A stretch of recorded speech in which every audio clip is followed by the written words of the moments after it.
जहाँ पे आप आज समाज के लिए हैं और जनता का हमारे सिटी काउंसिल ने फैसल सदीकी साहब कराची से आए, उन्होंने केस फाइल किया। उन्होंने आर्ग्यू किया जिस का आर्गूमेंट है हसन नियाजी मिनिस्टर उनकी जो कस्टडी है पुलिस ऑफिसर वो इलीगल थी और चूँकि सेटल लॉ है कि अगर बेसिक एक्शन जो अगर वो इलीगल है तो सारा सुपर स्ट्रक्चर जो उसके ऊपर बिल्ड है वो क्लैप्स कर जाता है। ये सुप्रीम कोर्ट का सेटल प्रिंसिपल ऑफ लॉ है ओवर द सेंचुरी। ठीक, वो कस्टडी हैंडिंग ओवर जो है ना वो चैलेंज हुई है और उसी के नतीजे में जो कन्विक्शन है दैट इज इलीगल। तो ये पॉइंट है, ऑब्जेक्शन लगा हुआ है कि जी सर्टिफाइड कॉपी जजमेंट की नहीं है, वहाँ से मिलती नहीं है, सिंपल ऑर्डर हवा लेनी चाहिए। कोर्ट के आगे रखी है सबमिशन, उम्मीद करते हैं कि कोर्ट इंसाफ करेगी और इंसाफ का पहला स्टेप जो आगे चीज़ों को आगे लेके बढ़ेंगे। सर जो कोर्ट के एतराज़ है, ये रजिस्ट्रार ऑफिस के एतराज़ है, वो कब तक दूर करते हैं? कॉपी या सर्टिफिकेट कब तक लगा देंगे सर?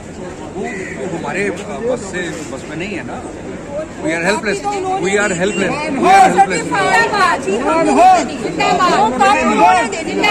वो पेपर खाली पेपर था, उन्होंने जो उनको कोर्ट में दिया, ठीक है ना, आर्मी वालों को दिया, वो हमने नहीं दिया था, ना ही वो कोर्ट का कोई ऑर्डर है।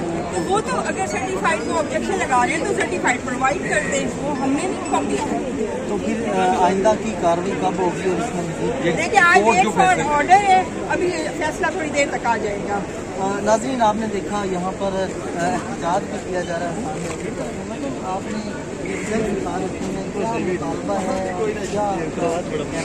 हमारा मुतालबा सबसे पहले ये है कि हसन नियाजी समेत हमारे तमाम असीरान जेल को रिहा किया जाए। सबसे पहले हमारे लीडर को, जिसको पाबंदे सलासिल किया हुआ है बेगुनाह, खान साहब पे, उनके साथियों पे, हम सब पे किसी किस्म का कोई केस नहीं है, तमाम झूठे बोगस केस हैं और इन सबको हमें रिहाई चाहिए।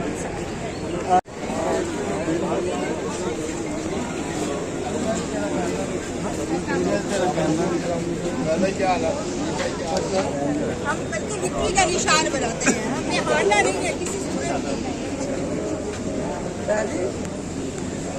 अच्छा बेसर ये बताइए कि आज की जो प्रोसीडिंग तो मुझे 2 मिनट और ये इंसाफ दो, इंसान को इंसाफ दो, इंसाफ दो, इंसाफ दो, इंसान को इंसाफ दो। आगे आगे आप आए सर।